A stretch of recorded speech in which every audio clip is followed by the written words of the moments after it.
Welcome to Beyond the Law. Beyond Law Group's podcast that brings you unfiltered conversations with our lawyers, clients and friends. We'll be having frank discussions about our experiences in the legal sector, sharing our thoughts on current topics from a legal and a personal standpoint, as well as offering our top tips for those pursuing a career in law. Beyond the Law. Beyond the Law. Beyond the Law. Welcome to Beyond the Law podcast. My name is Jason Stanley. I'm a partner and solicitor at McAlister Family Law, and today we're going to be addressing cohabitation and property ownership. I'm delighted to be joined by my two colleagues, Heather Lucy, a senior associate, and my colleague Mak Singh, who's recently joined the firm. Welcome, guys. Thanks, Jace. So, cohabitation and property ownership, it's an emerging area of law. We know that. We practice matrimonial law, but we are seeing more and more inquiries for people who are thinking about buying a house together or who are separating and need some specific advice. The matrimonial stats are down. I think we'll agree on that. Yep. And we're finding more and more inquiries of this nature. Yep. Definitely. I think as society's changing and less people are getting married, we're seeing a lot more property ownership disputes when a relationship breaks down. And it's interesting because it's not necessarily a romantic relationship. It could be a brother and sister who own a house, or an uncle and a niece, or two friends at university. Yeah. Because as long as they fall under the non-matrimonial bracket, this area of law applies to them. Definitely. And I think with the housing market the way it is, people owning property in a different structure than they otherwise might have done is increasing. So you might have to buy with your friend to, be able to afford to get onto that ladder. Absolutely. I also think there's like a cultural shift in terms of marriage and the pressure to marry. And as society moves on, the pressure from surrounding family, etc., to get married is becoming so much different, and people may be more aware of the risks of marriage. Absolutely. Maybe a bit more of a pessimistic view. Absolutely. Things like that. Well, what I might do today is just ask you, Heather, just to start a basic 101 introduction to property ownership. Can do that, Jason. There is a concept we know, legal title, and there's this thing called beneficial title. And there is a difference, isn't there? I wonder if you could sort of explain in a very simplistic way what the difference is. Yeah, so when you're thinking about how a property is owned, you're usually thinking about the legal title. So if someone says, who owns this property? It's the person whose name's on it. The deeds. The title register, you'd look it up, whose name's on it. But if we're thinking about the beneficial ownership, that's quite a fancy way of saying who gets to enjoy the property. Absolutely. That doesn't always match the deeds. Well, a classic example I usually say to clients, and I'm trying to explain this rather odd concept, is if my mother bequeaths a house to my son who's 12 and he's too young to own a property, Yes. I go on the deeds as the legal owner, but I'm holding it on trust for him as the beneficial owner. He actually owns the beneficial ownership. So when he's 18, he then acquires that. Definitely. So although I'm the legal owner, he's the beneficial owner. And I think when we're talking about beneficial ownership, the reason that's important, I suppose the question is, what does it actually mean for you? Yes. It's who gets to enjoy the benefits of the property. So it's who gets to live there, who gets any money if it's sold, things like that. So the beneficial ownership is actually probably more important to people than the legal ownership. Absolutely, I couldn't disagree. And the different ways of holding legal title, isn't there? There's sort of three main ones, isn't there? There's sole, joint and tenant in common. Again, could you just sort of elaborate on Run those? through them a bit. Yeah, please. Yeah. So if you own the property on your own and you've purchased yourself, you own it as a sole owner, basically. Yes. So you're not holding it on trust for anyone, and the beneficial and legal titles are the same in that respect. Unless something interesting has happened, and I'm sure we'll cover that later down the line. We've then got the joint tenants way of owning things. So if you're buying a property with someone, your conveyancing solicitor should be asking you how you want to own it. And basically, when there's more than one beneficial owner, there's got to be some thought about how that ownership is to work and Yes. to look. So if you are a joint tenant, that means that you and the other person will own the entirety of the property but you're holding half of it on trust for each other. So essentially, you've got a scenario where if you've got a joint tenancy situation, the surviving parts, if one of the parties dies, the survivor will take the entirety just by default, won't they?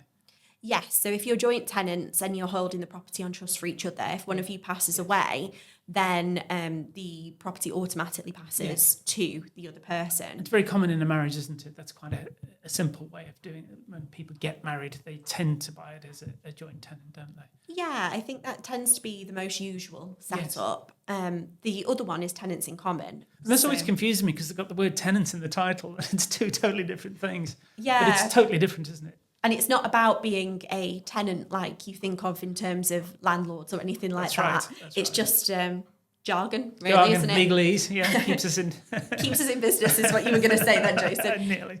But the tenants in common, basically, you each own a defined share of the property. So that doesn't have to be equal. If there isn't anything saying otherwise, then it's likely that you'd own it in equal shares, but you can do what you like. So if you're buying a property with your friend and you're putting most of the money in, then you might say, I would quite like 90% of the interest in the property. And the beauty of the tenants in common structure is that you can set it up like that, and that protects you legally. I think the main aim really is to have a conveyancing solicitor's advice first when you're purchasing the property and be clear about who's going to be holding beneficial interest and in what percentages. Correct. If you're holding it as tenants in common and one of you are putting in more money. I find that conveyancers are becoming a bit more alive to people have different surnames or one person's putting more of the deposit in. Yep. They are obligated to consider giving one or both parties independent legal advice steer because they need to think about that. Brokers are starting to do the same. And it's crucial for people to get independent advice from people like us to have a thought and a consideration to how they're holding the property in the long term, because some people just blindly buy. I think that's exactly it. And a lot of people don't think about it when they're purchasing because they've not really got it in the back of the mind that there'd ever be a problem. Absolutely. So when you come to sell, if that relationship, first time buyers and all it that. Could be a bit of an awkward conversation as well, actually, if you're I know that we've said that there can be different relationships that do it. So it might be that you've bought with your sibling, but if you are in a romantic relationship, it feels quite unromantic to be like, hold on a second, what happens if this breaks down? I'm going to be difficult there, Heather. I'm going to actually challenge that concept because I think if you're going to commit to buying the most expensive asset you're probably ever going to own and have a mortgage that's going to be the biggest debt you're likely ever to have, why aren't you having a transparent conversation with somebody you're committed to that's honest? Because what happens if we sell it? What happens if there's something on the horizon that we're not sort of future-proofing for? Like maybe a big inheritance comes off and you pay off a mortgage. You have to have these conversations and get your foundations dug early. Like Heather said, in the context of buying the biggest asset, like you say, you're going to buy, and it's a happy time and it's a happy occasion.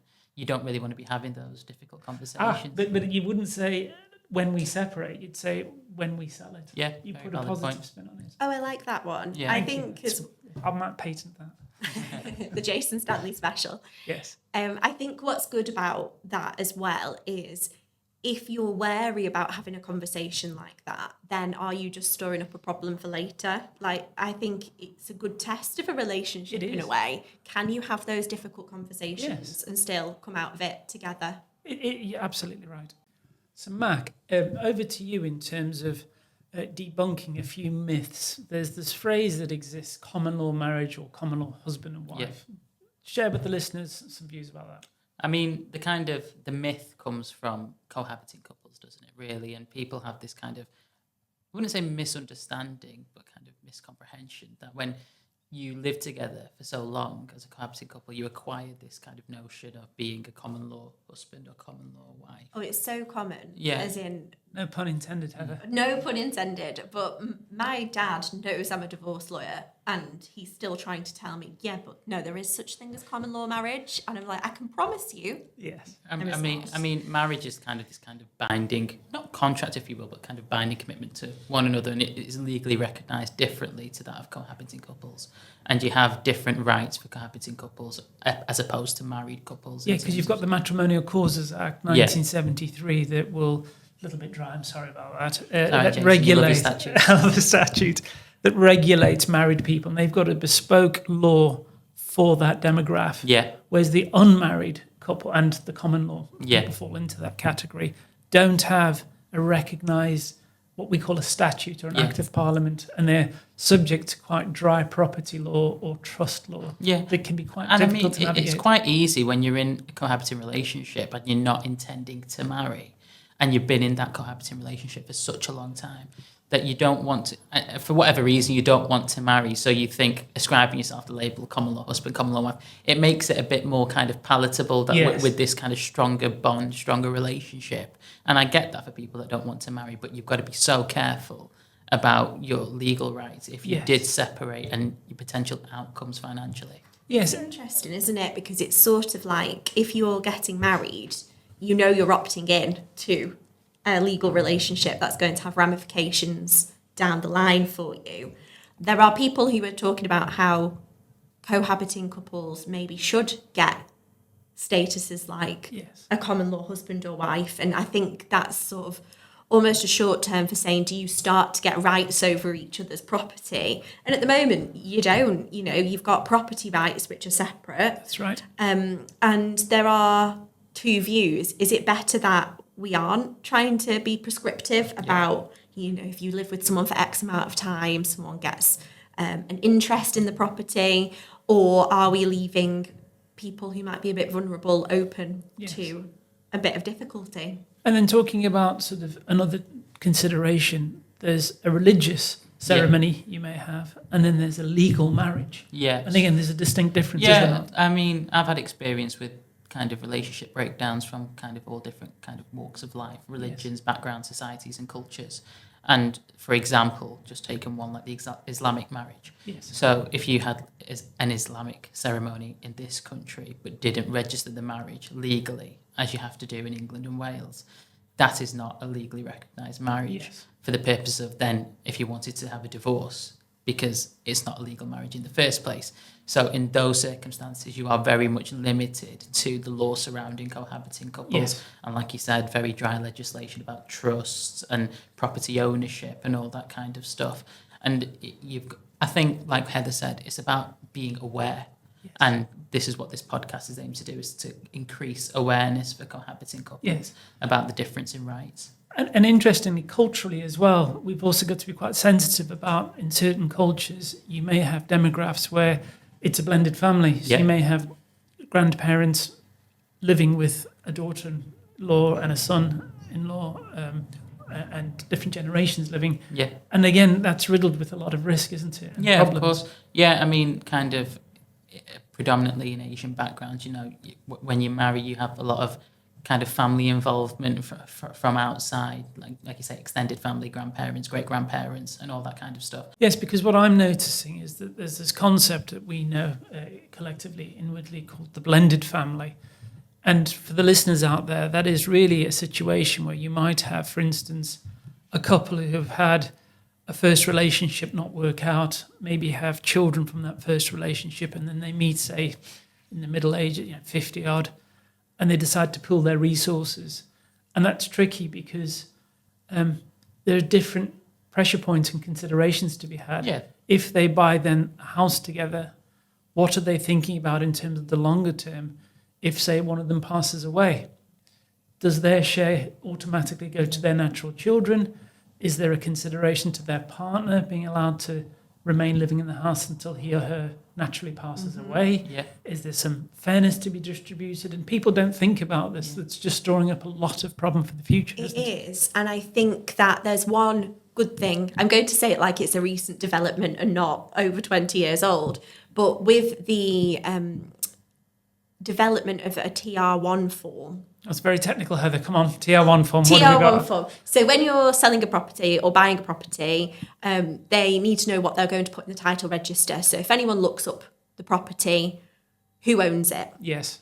They have an express declaration of trust box now. So you've got to actually say on the form how you're intending to own the property. So this is for the buyers. When they buy the house, they've got to tick this box to say how they're going to hold it. That's exactly it. Joint tenants, tenants in common that we talked about before. That's exactly it. So it ties back into the cohabiting situation because it prompts that discussion. Yes. And as you were saying before, more conveyancers are getting alive to situations where people might have different surnames or things like that. And what they should be doing is prompting people to think about what would happen when that property was sold. And how the proceeds of sale would be distributed. I think that we're now getting...